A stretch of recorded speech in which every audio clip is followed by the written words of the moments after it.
AI খুব বুদ্ধিমত্তার সাথে সুন্দরভাবে কৌশলে উত্তর দিয়েছে এবং প্রমাণ করেছে যে এগুলো সত্য, কোরআন সত্য, নবী রাসূল সত্য, আল্লাহ সত্য, ইসলাম শ্রেষ্ঠ ধর্ম। আসসালামু আলাইকুম রহমতুল্লাহ। আমরা জানি বর্তমানে এআইয়ের কাজ কতটা প্রবল হয়েছে। আমরা অনেকেই এটা নিয়ে দ্বিধাদ্বন্দ্বে আছি যে এআইকে আসলেই দাজ্জালের প্রতিচ্ছবি নাকি এটা একটা ভুল ধারণা। প্রিয় বন্ধুরা, আমরা ইতিপূর্বে অনেক কন্টেন্ট ক্রিয়েটরদের দেখেছি যে এআইকে নিয়ে ভিডিও বানিয়েছে, এআই সম্পর্কে সতর্কতা দিয়েছে এবং অনেকেই দেখেছি এটা প্রমাণ করতে চেয়েছে। অন্যান্য কন্টেন্ট ক্রিয়েটর যারা আছে তারা তো বলেছে, এবং এমনকি অনেক ইসলামিক কন্টেন্ট ক্রিয়েটর যারা আছেন এদেরকেও দেখেছি যে তারা এটা প্রমাণ করতে চেয়েছে এআই আসলে কোনো দাজ্জালের প্রতিচ্ছবি না, এআই একটি কৃত্রিম বুদ্ধিমত্তা। এটা তারা কিভাবে প্রমাণ করেছে? তারা এভাবে প্রমাণ করেছে যে তারা যখন এআইকে ইসলাম সম্পর্কে, কোরআন সম্পর্কে, নবী রাসূল সম্পর্কে প্রশ্ন করা হয়েছে, তখন এআই খুব বুদ্ধিমত্তার সাথে সুন্দরভাবে কৌশলে উত্তর দিয়েছে এবং প্রমাণ করেছে যে এগুলো সত্য, কোরআন সত্য, নবী রাসূল সত্য, আল্লাহ সত্য, ইসলাম শ্রেষ্ঠ ধর্ম। এটা এআই কৌশলে উত্তর দিয়েছে। কিভাবে উত্তর দিয়েছে? যে এইভাবে উত্তর দিয়েছে, মুসলমানরা মনে করে ইসলাম সত্য, কোরআন সর্বশ্রেষ্ঠ বা সবচেয়ে নিখুঁত একটি গ্রন্থ, এটা মুসলমানরা মনে করে। এইভাবে কৌশলে এআই এই উত্তরগুলো দিয়েছে এবং এই ভিডিও করে অনেক ইসলামিক কন্টেন্ট ক্রিয়েটররা প্রমাণ করেছে। তারা বলতে চেয়েছে যে এআই যদি দাজ্জালের প্রতিচ্ছবি হতো তাহলে কেন সে ইসলাম সম্পর্কে এরকম ভালো কথাগুলো বলতো। এটা বলে তারা এটাই প্রমাণ করতে চেয়েছে যে এআই আসলে দাজ্জালের প্রতিচ্ছবি না।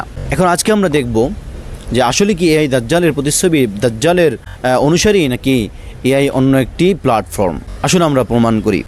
দেখেন, দাজ্জালকে আল্লাহ 4টি বৈশিষ্ট্য দেবেন এবং এই 4টি বৈশিষ্ট্য নিয়ে সে অহংকার করবে এবং এই 4টি বৈশিষ্ট্য দিয়ে, গুণ দিয়ে সে মানুষকে ধোকায় ফেলবে, ঈমান হারা করবে। আর এর মধ্যে অন্যতম একটি গুণ বা বৈশিষ্ট্য হচ্ছে তাকে মানুষ যা জিজ্ঞেস করবে তার উত্তর সে সুন্দর মতো দিয়ে দেবে। তাকে জিজ্ঞেস করা হবে যে বৃষ্টি কখন হবে, সে বলে দিবে যে আজকে অমুক সময় বৃষ্টি হবে।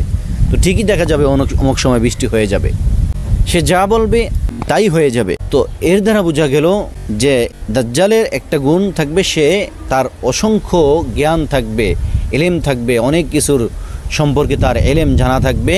আর যেগুলো দিয়ে এই দাজ্জাল মানুষকে ঈমান হারা করবে, মানুষ তাকে বিশ্বাস করে ফেলবে।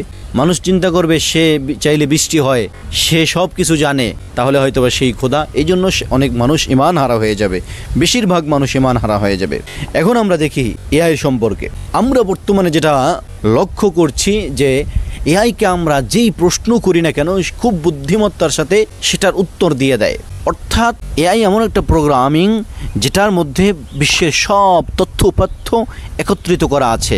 আপনি যে প্রশ্নটা করেন, প্রশ্নটা করার সাথে সাথে সে অটো সার্চের মাধ্যমে ওই প্রশ্নটার উত্তর বের করে আপনার সামনে উপস্থাপন করে দেয়। এখন আপনি মনে করতে পারেন এআই এত সুন্দর সুন্দর উত্তর দেয়, ভালো ভালো উত্তর দেয় এবং সঠিক উত্তর দেয়। আপনি লক্ষ্য করবেন ইসলাম সম্পর্কে যদি এআইকে আপনি প্রশ্ন করেন, খুব সুন্দরভাবে সঠিক উত্তরটাই এআই দিয়ে দেয়। আমিও কয়েকটা প্রশ্ন করে দেখেছি। কেননা ইসলাম সম্পর্কে তো অনেক বিষয়ে এই অনলাইনে আমাদের আলেম ওলামারা ছেড়ে রেখেছে, ওগুলোই সে ওখান থেকে তথ্য কালেক্ট করে আপনাকে দিয়ে দেয়। তো এখন আপনি তো এক পর্যায়ে এটা বিশ্বাস করে নেবেন যে এআই যেই তথ্যটা দেবে এটা সম্পূর্ণ সত্য তথ্য। তো এক পর্যায়ে যখন আপনার মাঝে এই কনফিডেন্স চলে আসবে যে এআই কখনো মিথ্যা তথ্য দিবে না, এমন সময় হতে পারে এই এআইয়ের মাধ্যমে আপনাকে বিভ্রান্তমূলক ইসলামের বিভিন্ন তথ্যোপাত্য, ভুল তথ্য আপনার মাঝে উপস্থাপন করবে, তখন আপনিও বিশ্বাস করে ফেলবেন। যার ফলে দেখা যাবে এই এআই এমন এক ফিতনা হয়ে উঠবে, সারা বিশ্বে লক্ষ লক্ষ মুসলমান এআইয়ের কারণে ঈমান হারা হয়ে যাবে। তো এই জন্য আমি বলবো বেশিরভাগ সম্ভাবনা রয়েছে এআই দাজ্জালের উত্তরসূরি, দাজ্জালের প্রতিচ্ছবি। এজন্য আমরা এআই থেকে সতর্ক থাকব। এআইকে আমরা ভালো কাজে ইউজ করব, ঠিক আছে, আমাদের যেই সমস্ত জরুরি কাজ আছে ইউজ করতে পারি, এতে কোনো সমস্যা নেই, কিন্তু খুব সতর্কতার সাথে আমাদের কাজটা করতে হবে। খুব সতর্কতার সাথে আমাদের কাজ করতে হবে যেন ঈমান হারা না হয়ে যায়। আল্লাহ সুবহানাহু ওয়া তাআলা আমাদের এই ফিতনার জমানায় সকল ধরনের ফিতনা থেকে আমাদেরকে হেফাজতে রাখুন। আমিন। আসসালামু আলাইকুম ওয়া রাহমাতুল্লাহি ওয়া বারাকাতুহু।